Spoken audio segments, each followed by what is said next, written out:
Meine Damen und Herren, herzlich willkommen bei unserer Premiermatinee anlässlich der Neuproduktion von Giuseppe Verdis Falstaff.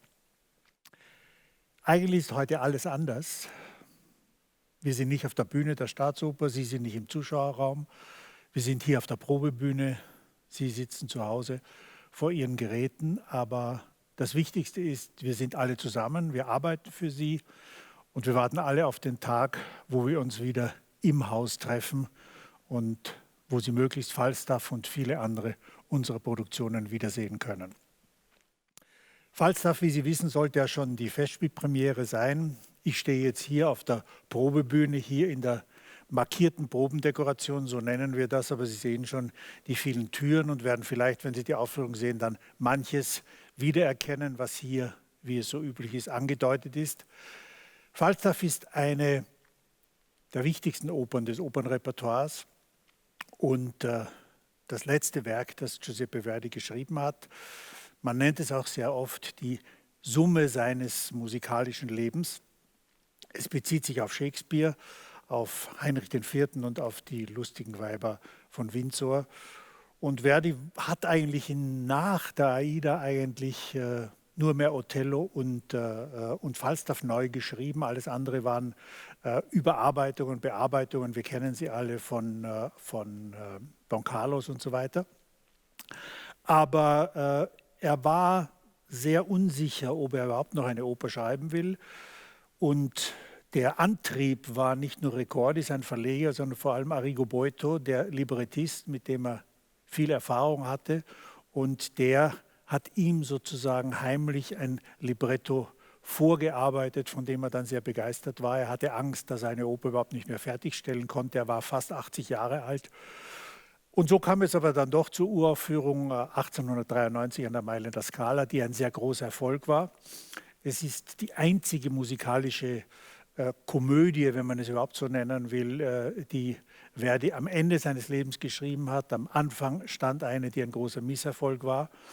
Aber Falstaff wurde sozusagen zu einem Juwel in der Opernliteratur und das ist es bis heute geblieben. Und wir werden heute eben hier auch die Möglichkeit haben, mit dem Dirigenten, mit der Regisseurin über dieses wunderbare Werk zu sprechen.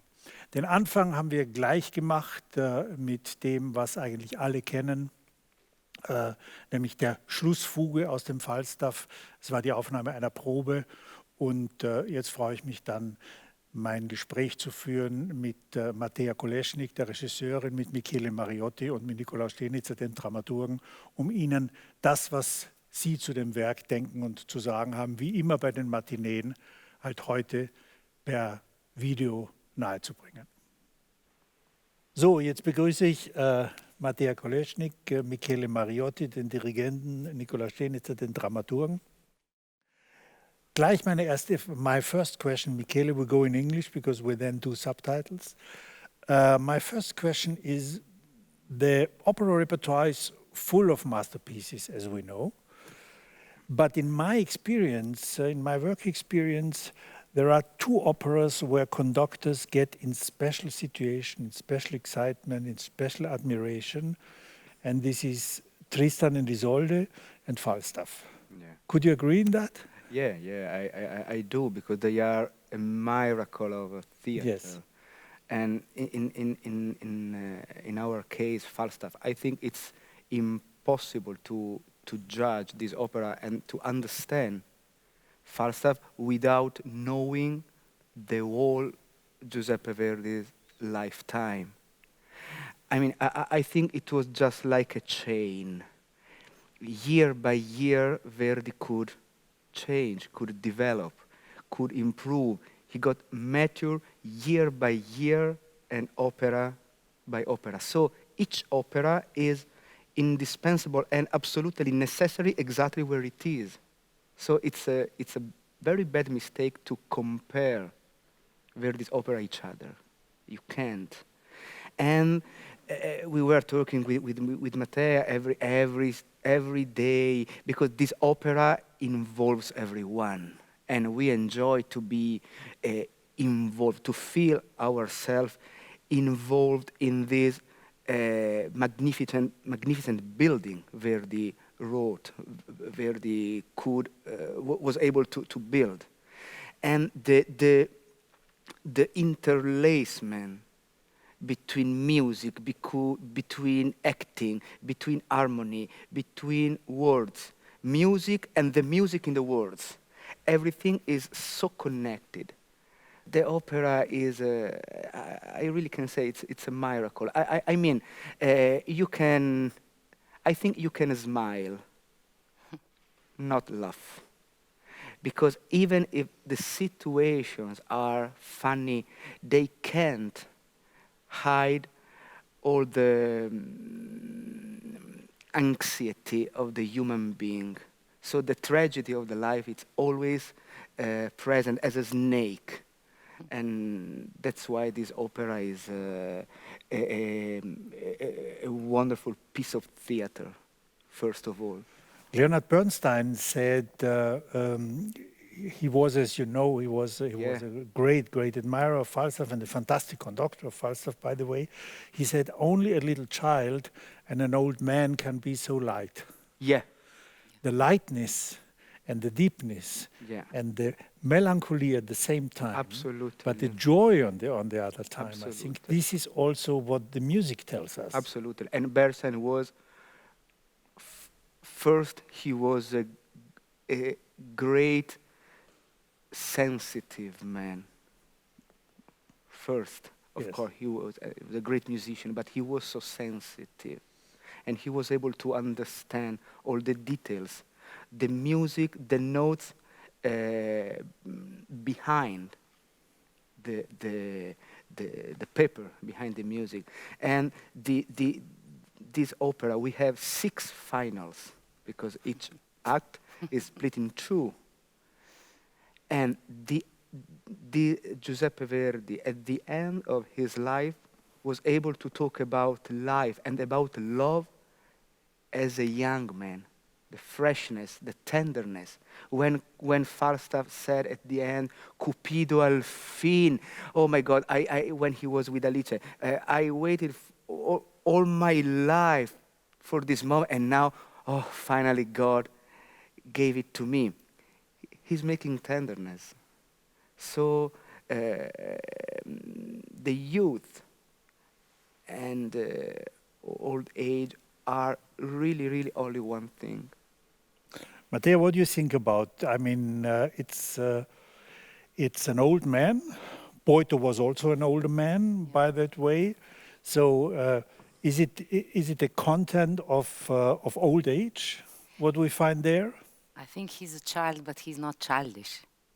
So in a way, I think for me the main motor for understand Falstaff, it's actually he stayed he preserved his his soul, like he would still be a kid. That's why he can find joy in details, and he can go from day to day. He doesn't worry for tomorrow, the day after tomorrow, like a child. But it comes together, no? Yes. There's a very, very beautiful. I had the joy and the pleasure to work with Giorgio Strehla in the old times, and he always said to me, "Don't forget the most important thing. What he said about theater," said Max Reinhardt. And this is a long speech what he made on the actors, and the end is, put your childhood in your pocket, yes, and stay on playing. Yes, that's amazing. And this is what is the opera about, no? Basically. I think it is, yes. It's and how is to do an opera for the first time? For the first time, oh, you should have done Fidelio, yeah, but this didn't happen. So it was the first time, yeah. It is the first time. So I'm a debutante in menopause. So so it is a bit hard. You know, it's for me, it's a lot of things is new. First, that I have I have a chief, which is actually I'm not the chief of the whole production. I have to deal with him, and this is the first thing. And he was hating me. Yeah, of course I do, because you are stopping on the moments where I wouldn't like to be stopped. So the simple thing is you have to split power. Yes. This is new for you. Totally. Okay. This is one thing. The second thing. For him, not. Yes. he's used to be the man in charge. And the second thing is, of course, because it's such a vast, big, amazing, beautiful corpus. This is another thing which you don't find a lot of times in theater, that you are dealing with so much people on stage, behind stage. That is something new and amazing, and of course scary, of course. But the basic thing, I think, is in theater and opera the same. The most important thing is, and unfortunately it's very often forgotten in opera, the number one thing is what we tell. Yes. And the next thing is how.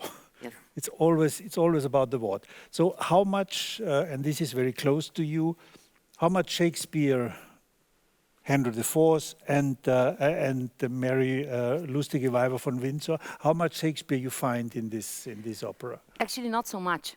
I have to tell you, because he did one clever thing. He just made main character out of a sidekick of two other plays, and what he did is he just shifted the content or the point of both plays into this man's life, which is actually not the story in Shakespeare, yes, but it's all of a sudden these both dramas are sidekicks to his own story. So it's a bit funny how he achieved to do that. How to do one so powerful, strong, witty character out of these two plays. And of course, what is what is different, it's for me, because I'm a woman, it's one thing. If it is about girls and if it is about this, that guys, you shouldn't treat us, you shouldn't mess with us when love is in question. It's actually a bit funny for me that not even one woman has aria. It's only men singing. And yeah, but it's not an opera. I mean, it's not an opera about arias in general, no? Yes. Don't because, as we know, the creation in La Scala was an amazing success, and then the opera disappeared more or less. It had 20 performances in Milano and in other cities, and then for 20 years till Toscanini actually really brought it back, and then it made its way, Karajan and so on. But this, they said, and I can imagine it had to do that they all said they missed the arias and they missed the big lines, what were even in Otello still, or especially in Carlo and so. And I think one of the most interesting things, don't you think, is that it is really an ensemble piece which no one, even not Falstaff, he's the main character, but musically speaking, but you can say more about that. The point is, we have the first and second act in which the ensemble is the main character. Women, men, together, they're fighting, they're gossiping something, if I can say like that. The rhythm is the protagonist, and everyone is forced to be inside this cage, this rhythmical cage. The third act, something totally new happens. We have new instrument in the orchestra. The third act is more magic, more surreal. And we have the only two arias in the third act. Not Ford, not Alice, not Falstaff, just the two young lovers. And I don't think Falstaff is an opera you can sing while taking a shower. I mean, except maybe Bocca Baciata non perde ventura or Fenton's aria and Nannetta. That's the point. The third act is something which really surprises everybody because of this magic atmosphere. We are, Falstaff is just like a paradigm of ourselves. So we are guided into a dream. That's what happens in this third act. And that's why I think it is so interesting to have this piece with, and it was always like that, to have this, especially this piece with theater directors, because actually in theater, I mean, okay, in Schiller, in Goethe, you have monologues, but in that, what is mainly your field in the 19th century, in the Ibsen, in the Strindberg, it's quite close to that what we have here. No, it's like a concert of characters. It's not about solists. Yes, totally. It is. It's a beautiful map of different characters and how they go together. And mostly what is surprising for me, it's actually this, that it's so precise written, that it's very, very hard to do something different than this what Verdi had in his head when he was writing. So every sound of money, every sound of drinking alcohol, it's written. So you have to be very, very precise in taking his score. If you want to go your own way, you have to be clever and precise how to do that. So you have to serve more, maybe. Yes, it's challenging. But coming back to what you said about women, and you are luckily a woman, isn't it so that, especially in Falstaff, the women are so much stronger. The women have so much more main point in the whole piece than let's say, for example, in Don Carlo or so. So I would basically say, even it's Falstaff and even it's the main characters, it's an opera about women. No? Because it's a story about love. Sorry? Because it's story about love, and if guys want to mess with women when love is in question, then you will get your portion. Yeah, but for me, not about Macht. it's also a piece about the intelligence of women and the stupidity of men. You could And the strength of women and the weakness of men. How they act. It's so much more strong and so much more in the sense of efficient. Yeah, what they do. They have so much more trust to each other. Yeah. Yes, this is one thing which is on the point. Guys are all the time. Guys are actually not really friends, and they are not really loyal. But the four girls are really, really loyal to each other. So they don't do anything behind their back. What they put on the table, it stays on the table up to the end. Yes. So yeah, that's it. So That's in true. that sense, we have a women's opera. Yeah. What about instrumentation? I mean, we know that the not of Verdi, but especially of Falstaff, the influence to the 20th century, to Strauss. I mean, Strauss is not thinkable in all his Ariadnes and thing. Everywhere we find the base on Falstaff. But you can consider this opera the last opera of the Romanticism, Exactly. or the first opera of the 20th century. the 20th Yeah. century. Yeah. It's up to the conductors.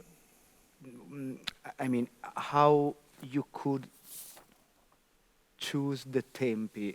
Verdi every time writes the same movement, the same movement, the same movement. But I think it's not a frozen rule. You understand that this is just like a suggestion, but you have to put together with the stage. For example, I had in my mind a few things to do, but after working with her, after understanding what was happening, I had to change. And thank God. That's why I love to be present every time, every day, because above all, in opera like that, you can't work without being so close to the direction. I mean, it's everything should be really, really connected. And I changed a few things. There was, for example, un concertato. She told me, if you do it a bit faster, it will be helpful. And this morning we did in this tempi. So he's right. I think it's correct thing. Otherwise, you can hear one thing and see another one, not connected. But our path should be real parallel. The instrumentation, oh my God, I already told that the third act we have a new instrument.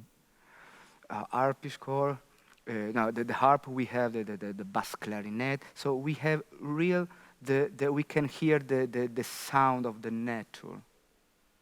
But he could describe the river, the arco while drinking, the sound of the money or the coins.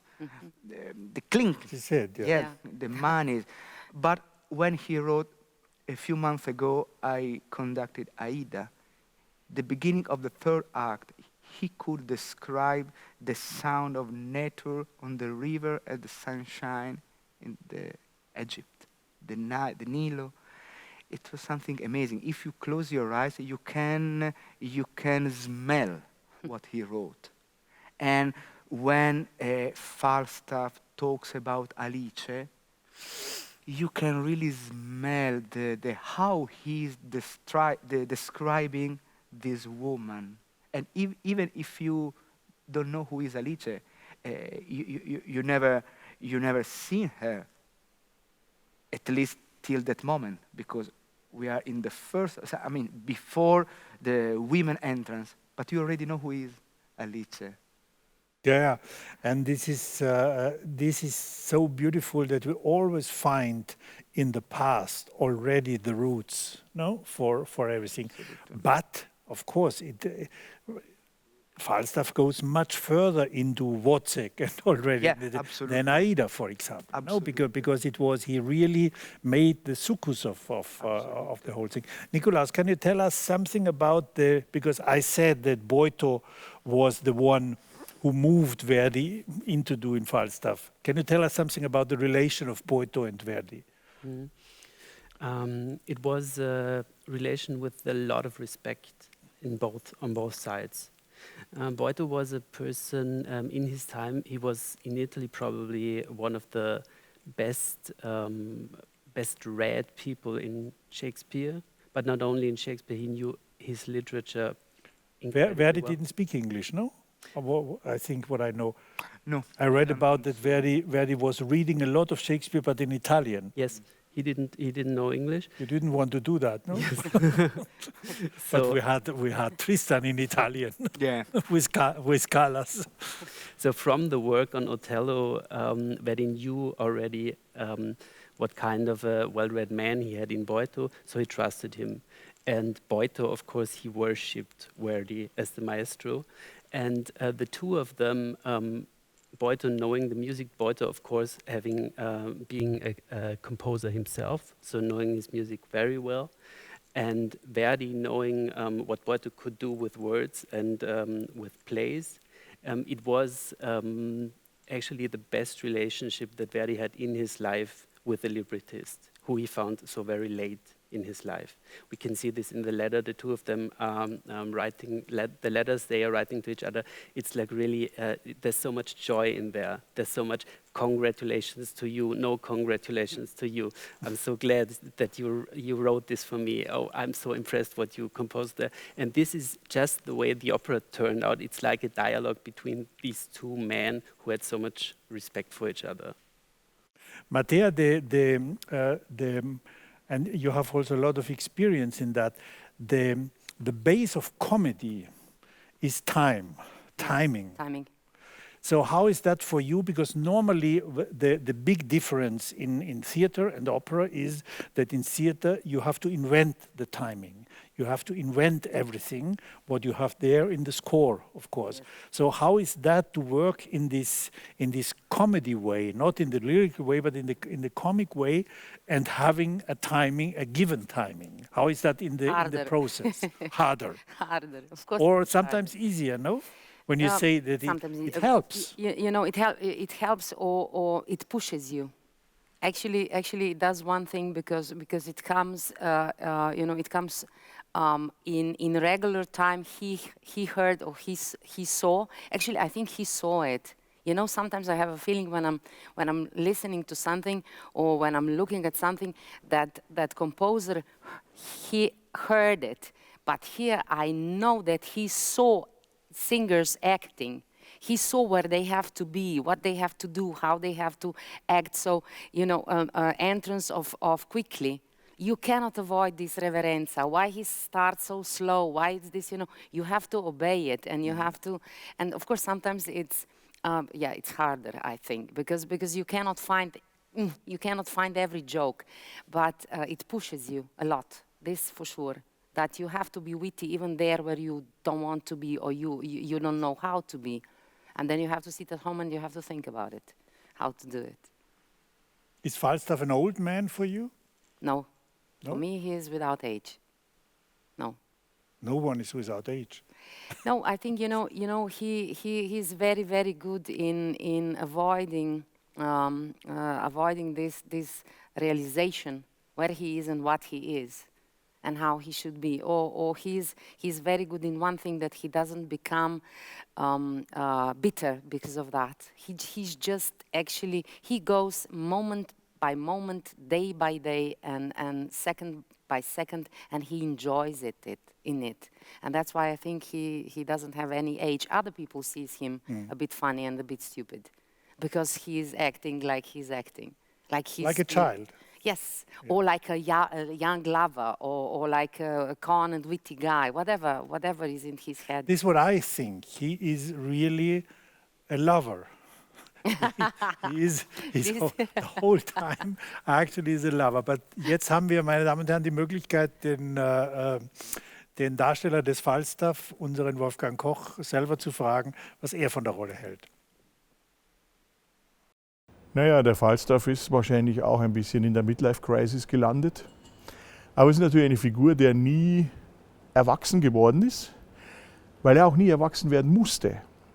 Es ist aber ein großer Unterschied zwischen kindlich und kindlicher Naivität und kindisch. Kindisch ist er überhaupt nicht. Das ist etwas sehr Negatives. Er ist kindlich, neugierig, er ist auch nicht besonders alltagstauglich.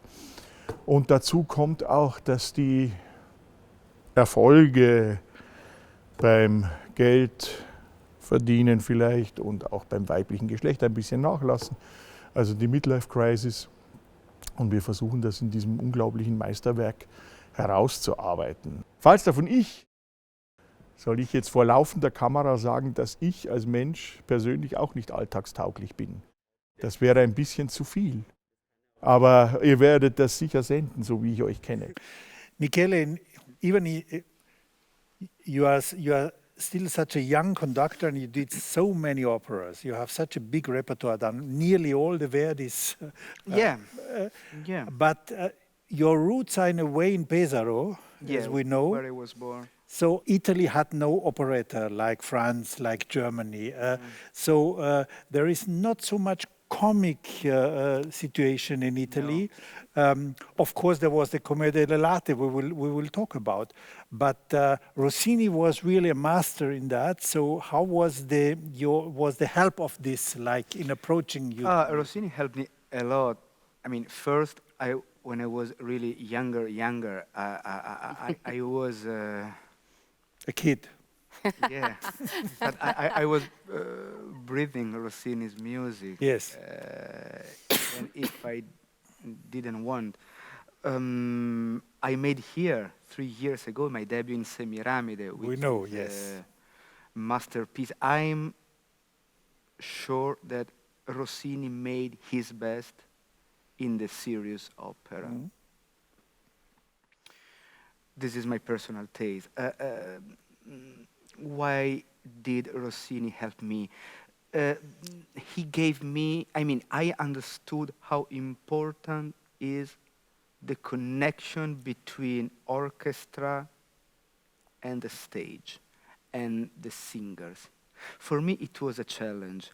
I always told the orchestra, you are not accompanying the singers. You have to sing together with the singer. So the work we made with details, how to create a sound, and the sound, it should be just only one idea through everybody. And it's very important in the opera. Otherwise, there will be an incorrect relation. They are above us, and I don't like this. Even respecting, of course, what the singers need, because each singer is different. Every opera is different because you have different stage direction, different singer, different orchestra, so you can copy. And Rossini as well. Even everybody say Rossini copied himself. Yes, he did, but you can find maybe the same notes, never the same theater. That's why exactly that music works very well in the opera buffa and in the serious opera. Why? It's a mystery. No, it's not. From here, the abstract music Rossini wrote. But in a few words, bel canto, for me, it's not a precise period. For me, bel canto is a philosophy to make music together. You can find bel canto even in Strauss, in Sibelius, accompanying a violinist, a oboe. Bel canto is making music together. So accompanying doesn't mean you have to follow. For me, bel canto is also an inner condition. Of course, it's also about everything is about situation in theater. But there is some beautiful, because you said about the connection of musicians and singers. Yeah. One of the conductors I love most from the past was Bruno Walter, and the remark that Bruno Walter all the time said in rehearsals was to the orchestra was sing, sing, sing. It was all the time sing, and it makes it, because of course this is why violin is high-fret is the closest to human singing. No? What we say.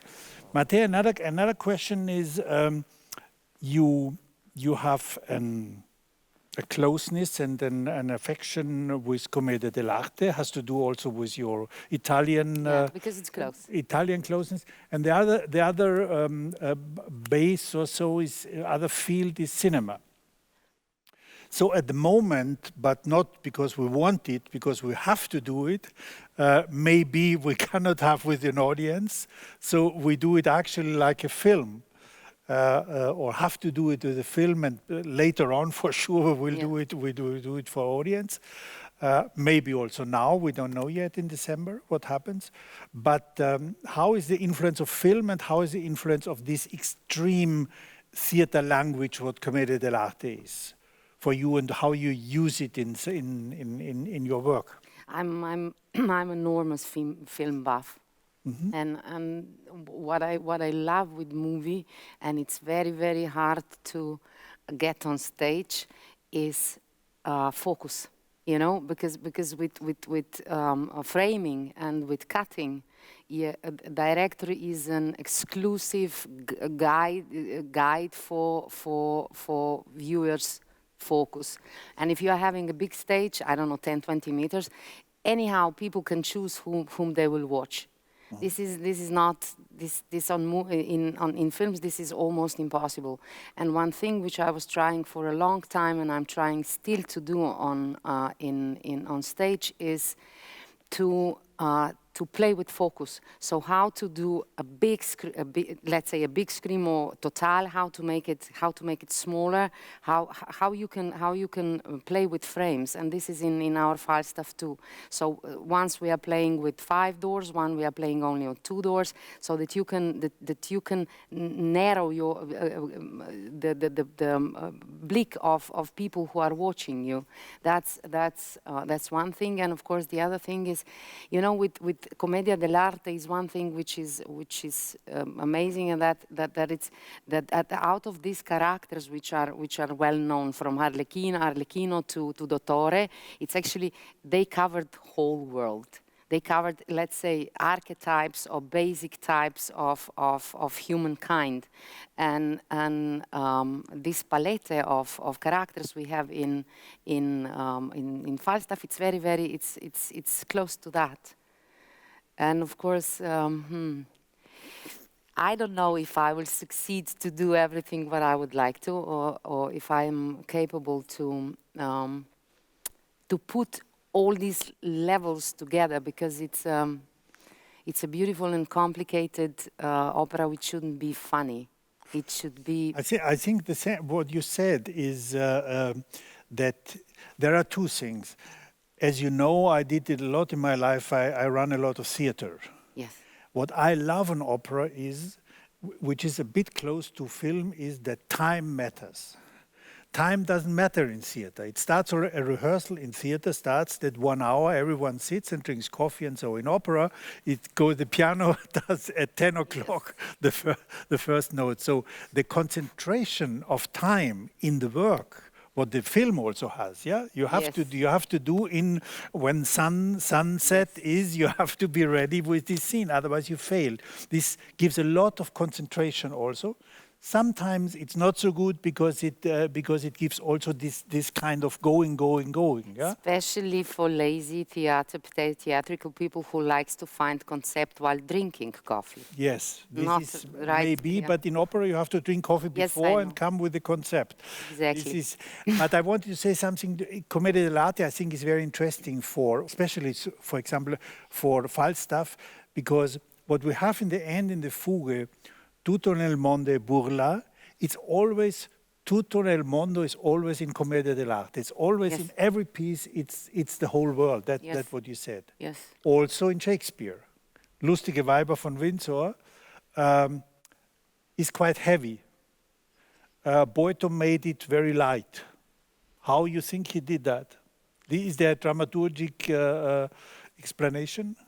Yeah, first of all, he took out a lot, which was very smart, because there's too many characters, too many scenes, too many strings in the Merry Wives of Windsor for an opera, which we say in theater, what you cut cannot fall through, yes? Yes, exactly. It's good.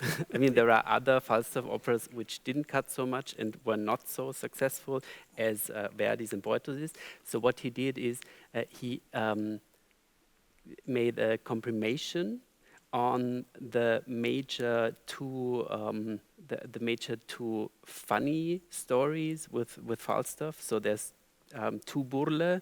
In the original, there's 3, so Falstaff is tricked 3 times in the Merry Wives of Windsor. And then he concentrated on one love story and not 3 people being after the young girl, as it is in Merry Wives of Windsor. That's the one thing. And the other thing is that he took, everybody always says, he took scenes from Henry IV by Shakespeare, which is the first time that Falstaff appears in literary history. But he didn't only take scenes, but he really took small pieces, lines sometimes, or half lines, and he puts it all together into his language, which is then again enriched by his enormous knowledge of old Italian literature. So he uses words from Dante, he uses lines from Boccaccio, and all this together. So the very smart, very slim dramaturgy of the libretto and the lightness of the language that he takes from his Italian literature, this together makes this libretto a story of those small pieces, which made it then again possible for Verdi to make those small like a chain. Of but Verdi, Michele, complained a lot, especially in the last years when we read his letters, about the symphonic gesture in opera. I think he meant Wagner, and we know even if a lot of musicologists find a connection of Meistersinger and Falstaff, which is obviously in certain parts. You can find a connection at the beginning with Rossini, Verdi, Rossini Puccini, Rossini Wagner. I mean, this opera is just like an open air, open structure. It's a river. Sometimes you can understand he had to put the vertical line, but he didn't need to do that. And there are moments in which the accent of the word is not where it's supposed to be. Crea l'arguzia degli altri, for example, it's not like that. Crea l'arguzia degli bam. And it's very simple for 4 bars, but he moved a bit one syllable, and it's something you can't explain. So the connection with Stravinsky is going forward and backward. Absolutely. But today in the music rehearsal, I thought it's in a way like a musical rally. Yeah. It's really like a race, yeah? And you stop suddenly in a certain moment and you go back and then you come again. Yeah. So it has, and this is also the craziness of the piece. Could you imagine to do Falstaff in theater? Not after this music you can't imagine. No. No. Now we have come to the end of this matinee, and like always, we talk about there are 2 arias, and one aria belongs to Nanetta in the 3rd act, and Elena Zalagova, our Nanetta, will sing now at the end this aria for us.